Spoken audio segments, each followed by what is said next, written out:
Hi, I'm James Quirk, reporting for Inkish TV from Drupa 2024 in Dusseldorf. I'm at the stand of leading UK manufacturer Heaford, which manufactures plate mounting equipment and proofing equipment. And I'm here with Managing Director David Muncaster.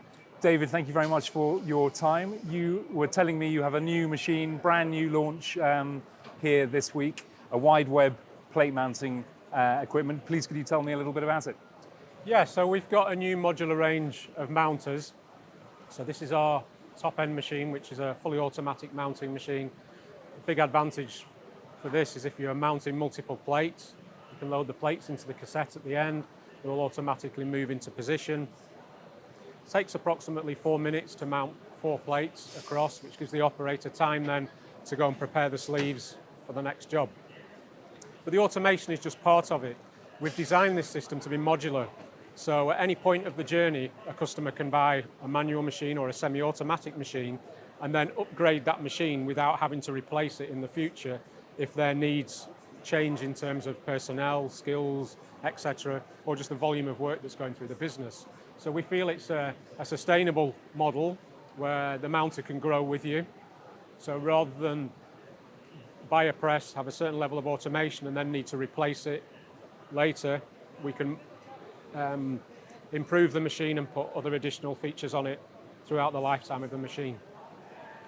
You have your very famous world-leading FTS narrow web mounter, Yep. which was launched in 2013. 2013, Yep. yep. And that sold a great deal. Remind me of the number that sold worldwide.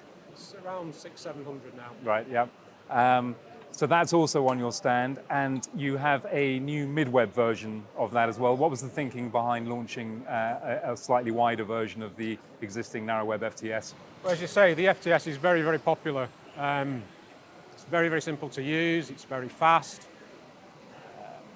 And we had requests now from the mid-web people. We're starting to see this merge now between narrow webs getting wider and wider. Some of the wide web is getting narrower and narrower, and now we've got a grey area in the middle, which is narrow mid-web. So we've expanded that platform now at the request of one of the OEMs who love the FTS and wanted that to move wider. So we've redesigned that around an 1100mm width.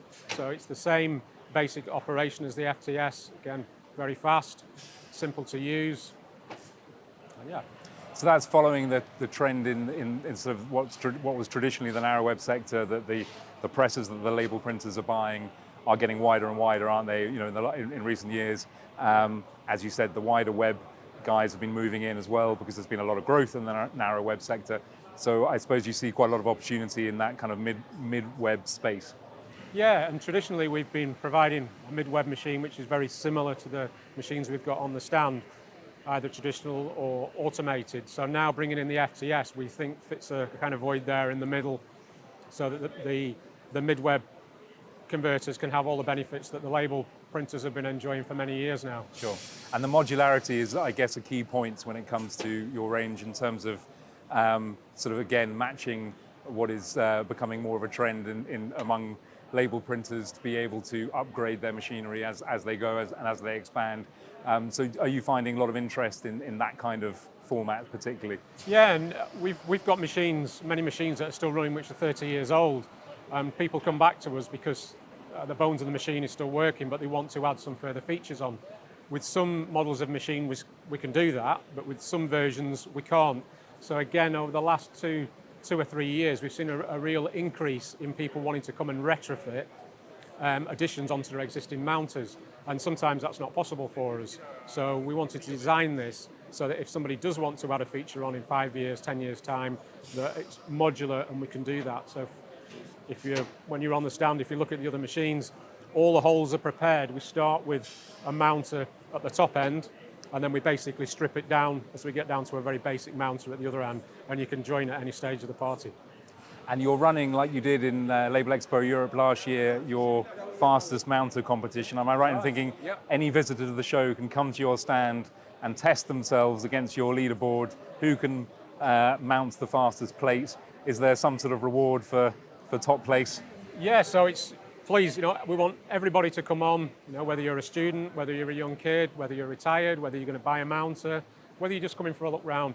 Come and have a go on the FTS. We're trying to make it a bit of fun, engaging. So first prize for the fastest mounter is €300. Second prize is a Formula One large Lego kit, and then the third prize is a small Lego kit. What kind of time do you need to hit to get into the top upper echelons of the leaderboard? You're going to have to be around kind of 15, 16 seconds now to be at the top. I tried it last year. I didn't even manage to mount it. I couldn't actually finish it, so it's not as easy as it looks.